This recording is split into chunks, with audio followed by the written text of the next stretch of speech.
우리가 연봉 1억, 억대 연봉 이런 얘기를 되게 많이 하는데요. 연봉 1억 이상을 받는 사람들은 대기업에서 20년 이상의 경력을 가지고 있는 사람들이 많죠. 보통 얘기가 아닙니다. 그들은요, 정말로 회사에 올인해서 살 정도로 되게 빡세게 삽니다. 그게 현실이다라는 겁니다. 우리가 유튜브나 아니면 언론에서 어걱거리니까 1억 이상 버는 사람들을 되게 흔하게 생각하는데 현실은 그렇지 못하다라는 겁니다. 그렇기 때문에 1억의 연봉을 되게 우습게 생각하면 안 된다라는 거. 그리고 어걱거리는 걸 쉽게 얘기하니까 너도 나도 전부 다 몇 억씩은 다 가지고 있는 것처럼 얘기하지만 현실은 그렇지 않다라는 겁니다. 그래서 냉정하게 생각할 필요가 있다라고 말씀을 드립니다. 연봉 억대 이상 받는 사람들은요, 회사에서 리더입니다. 제대로 모시죠. 책임감 때문에 여러 가지로 열중해야 되는 것들이 많을 거다라는 겁니다. 근데 그걸 모르는 사람들은 억대 연봉 받으니까 좋겠다, 성공했다, 되게 형편이 나아지겠구나 이렇게 얘기하는데 막상 현실은요, 분명히 나은 건 사실이지만 아주 크게 피부로 확확 느낄 정도로 아주 부유해지는 건 아니다라는 겁니다. 그래서 우리는 항상 돈을 넉넉하게 벌어도 나중을 생각하고 항상 아끼고 절약하며 살아야 될 것 같습니다. 예전에 제 고참 중에 한 명이 임원이 돼서 전무이면서 한 얘기가 뭐냐면, 비록 현재 임원이 됐지만 옛날에 쓰던 씀씀이는 과차장, 부장일 때 정도로 써야 그래야 노년의 삶이 유지가 된다라고 했습니다. 임원이라고 연봉 3억 4억 받는다고, 그래 실순행으로 1000만원, 1500만원, 1800만원 들어온다고 씀씀이 키우면 아무리 많이 벌어도 이 물새듯이 그냥 내 손에서 돈이 다 빠져나가더라는 겁니다. 절대로 쉽지 않더라는 얘기입니다. 우리가 성실하게 착실하게 살고 노년의 삶을 잘 준비하려면 뭐 해야 된다? 항상 아끼고 절약하고 정말 건실하게 살아야 된다는 겁니다. 그렇게 지내야, 그래야 삶을 잘 유지할 수 있다는 겁니다. 이게 우리가 살아가는 게 그냥 남들이 그냥 보듯이 우와 저 사람 잘 나가네, 부자네, 좋겠네 이렇게 술술술 이렇게 흘러가지 않더라는 겁니다. 정말로 이 치열하게 살아야, 정말 빡세게 살아야 그래야 그 정도의 돈을 받는다라는 겁니다. 정신 바짝 차리고 살아야 되겠다라는 생각이 듭니다. 우리가 이제 직장인으로 살면서 특히나 남성들 차에 진심인 사람들이 많습니다. 차에 대한 로망을 가지고 있는 사람들이 많죠. 근데 차에 대한 로망을 가지고 있는 사람들이 대체로 씀씀이가 큽니다. 저축을 하고 있는 사람들이 좀 적다라고 봐야 되죠. 좋은 차 타고 다닌다고 함부로 불화하지 말라는 겁니다. 차가 인생이 차에 좌우되지 않는다라는 겁니다. 카푸어 되면 인생이 더 엉망됩니다. 비싼 차 타고 다니면서 과시하면요, 차가 비싸면 씀씀이도 커야죠. 신발도 옷도 되게 좋은 거 이제 신고 입고 다녀야겠죠. 그럼 이제 과시하면요, 그 과시하는 값이 많이 나가는 거죠. 커피도 비싼 커피 사줘야 되고, 밥도 좀 비싼 거 먹어야 되고, 그렇게 하나씩 둘씩 단계를 한 단계 두 단계 위로 올리면요, 500만원 버는 사람이나 1000만원 버는 사람이나 나가는 돈은 똑같아서 남는 게 없어진다라는 겁니다. 그런 사람들이 이제 통상 패가 망신하죠. 차 욕심 부리고 집 욕심 부렸다가 패가 망신하는 이들이 너무 많답니다. 조심하며 살아야죠. 함부로 나대거나 까불거나 하지 말라는 거죠. 요새는요, 특히나 그런 생각들이 많이 듭니다. 돈 없는 사람들이 앞으로 살아가면 살아갈수록 경제적인 충격을 더 직접적으로 느낀다라는 것. 그리고 돈을 아무리 많이 벌어도 겉으로 볼 때 흐름해 보이고 되게 가난해 보이는 사람들도 많은데 실제로는 알짜인 사람들도 있다라는 겁니다.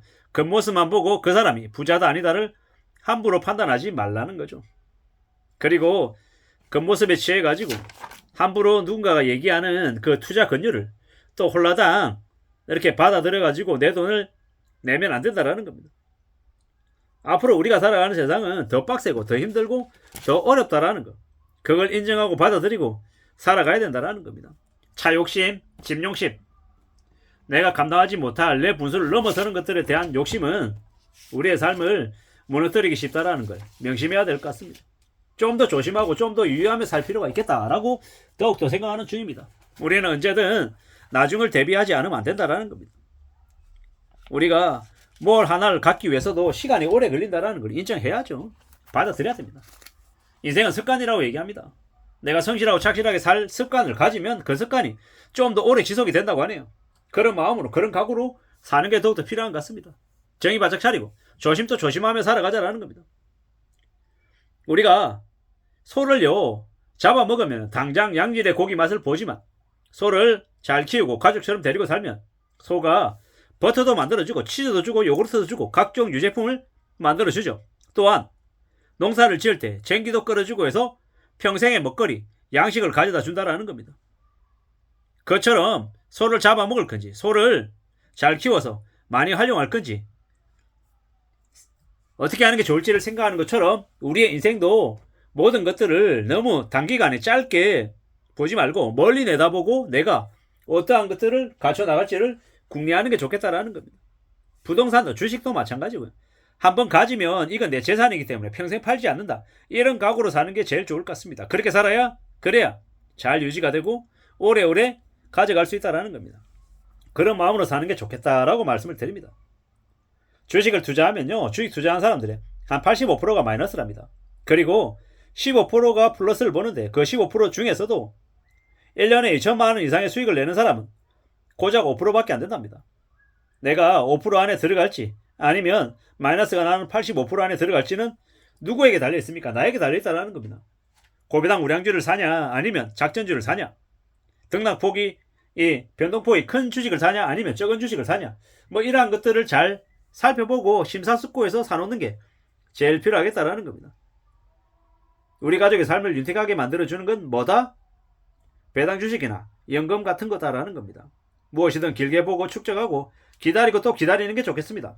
차근차근 만들어가는 게 제일 좋겠다라는 겁니다. 누가 뭐라 해도 길게 가져가자. 평생 보유하자라는 겁니다. 그러면 어떻게 되겠습니까? 우습지 않은 든든한 자산이 되어 있을 거다라는 겁니다. 그렇게 마음을 먹고 지내보자라고 말씀을 드립니다. 지금은요 절대 수월한 시기는 아닙니다. 좀 더 빡세고 좀 더 힘들죠. 근데 그러한 것들을 잘 내다보고 살아가야 될 것 같습니다. 그렇게 지내는 게 더욱더 필요하다라고 말씀을 드립니다. 우리는요 좀 더 마음을 굳게 먹고 강하게 또 강하게 살아가야 될 것 같습니다. 참 마음 단단히 먹고 움직여 가야 되겠습니다. 그래야 되지 않겠나라는 겁니다. 누가 뭐라 해도 지금의 현실을 좀 잘 가져 나가야 되는 거죠. 빚이 없고 남하고 비교질만 안 해도 원하는 자산을 갖추어가며 늘려가며 살아갈 수 있다고 얘기합니다. 헌정한 자들 되게 많은 시대죠. 건물주 다 부자라고 떠들어대는데 500만원 100만원 없어가지고 허덕이는 이들이 많더라는 겁니다. 실제로는 가짜인 거죠. 우리 아들이 김현장 변호사예요. 우리 와이프가 얼마를 벌어요. 이런 얘기가 다 소용이 없더라는 겁니다. 실제로 진짜 남에게 얘기하지 않고 내 호주머니에서 돈 꺼내서 쓸 수 있을 때 가능하냐 안 하냐, 그게 더욱더 중요한 것 같습니다. 우리는 앞으로 정신을 바짝 차리고 살아가야 될 것 같습니다. 이상입니다.